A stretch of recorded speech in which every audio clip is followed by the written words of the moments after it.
Bonjour, on se pose toujours cette question au blackjack, devriez-vous tirer sur 16 ou non? Vous connaissez ce sentiment. Vous jouez au blackjack et votre première carte apparaît devant vous. C'est un 10. Fantastique, vous vous redressez un peu dans l'attente d'un score solide de 20 ou peut-être même d'un blackjack. Puis, paf, votre deuxième carte arrive, c'est un maudit 6, transformant votre main en le pire score possible à la table de blackjack. Alors, que faites-vous dans cette situation? Dans cette vidéo, nous allons répondre à cette question.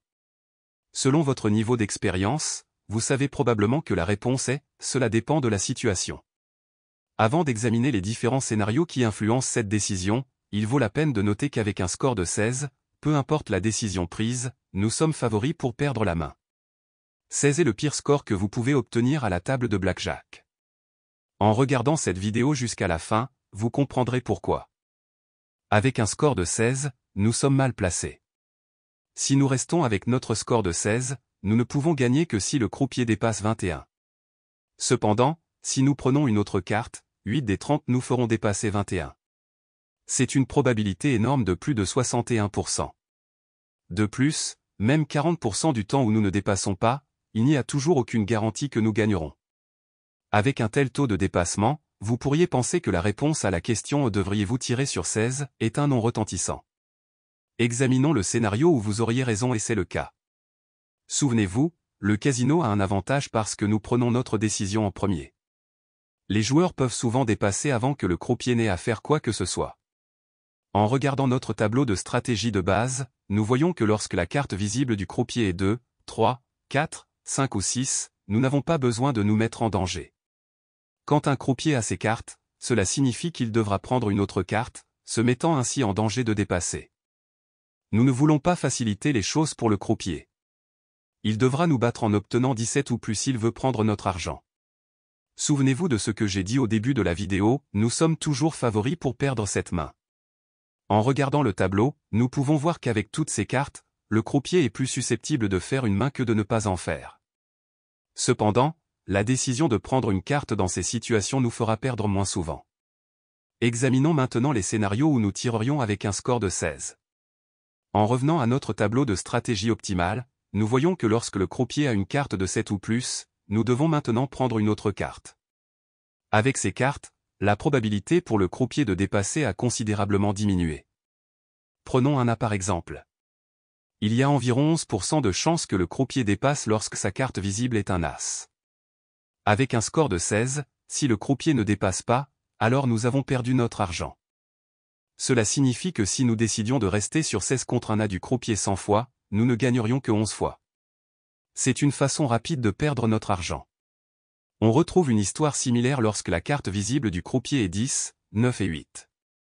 Nous ne nous attendrions à gagner que 21 à 23% du temps en comptant uniquement sur le croupier pour dépasser. Avec ce taux de gain attendu étant si bas, nous ne pouvons pas simplement rester sur notre score de 16. Nous devons essayer de l'améliorer. Comme mentionné précédemment, il y a une probabilité de 61% que nous dépassions, mais c'est mieux que nos taux de perte attendus de 79 à 77% en ne faisant rien, malheureusement. N'oublions pas que nous pourrions avoir la chance de recevoir une carte qui ne nous fait pas dépasser 21, mais nous pourrions toujours facilement perdre cette main. Avec une carte de 7 pour le croupier, la stratégie optimale au blackjack suggère que, mathématiquement parlant, tirer est notre meilleure option. Pour la même raison, nous tirerions contre un 8, 9, 10 et A.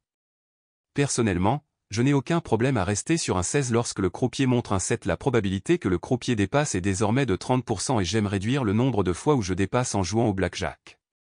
Dépasser 16 et découvrir ensuite que le croupier aurait dépassé est plus agaçant pour moi que de voir un croupier faire une main faite et battre mon 16.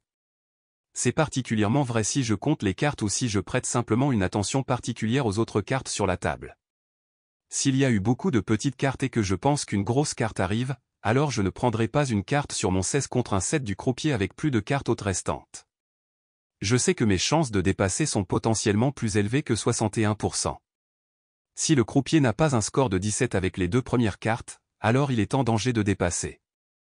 Vous pourriez vous retrouver à une table de blackjack où la reddition est une option. Cela signifie que vous pouvez décider de perdre la moitié de votre mise et de vous éloigner de ce mauvais score de 16. C'est une option d'accepter une perte garantie de la moitié de votre argent ou de jouer la main et probablement de tout perdre. Si vous avez déjà abandonné à une table de blackjack dans un casino, vous avez probablement été mal vu par les autres joueurs ou même par le croupier. Votre ego pourrait en souffrir et vous pourriez simplement ne pas être d'accord avec l'idée d'abandonner une main et la moitié de votre argent. Mais si votre objectif principal est de gagner de l'argent à la table de blackjack, envisagez d'abandonner si vous avez un score de 16 et que le croupier a un as ou un 10. Vous avez le plus de chances de perdre cette main, quoi que vous fassiez. Essayez de le voir comme une économie de la moitié de votre mise plutôt que de perdre tout.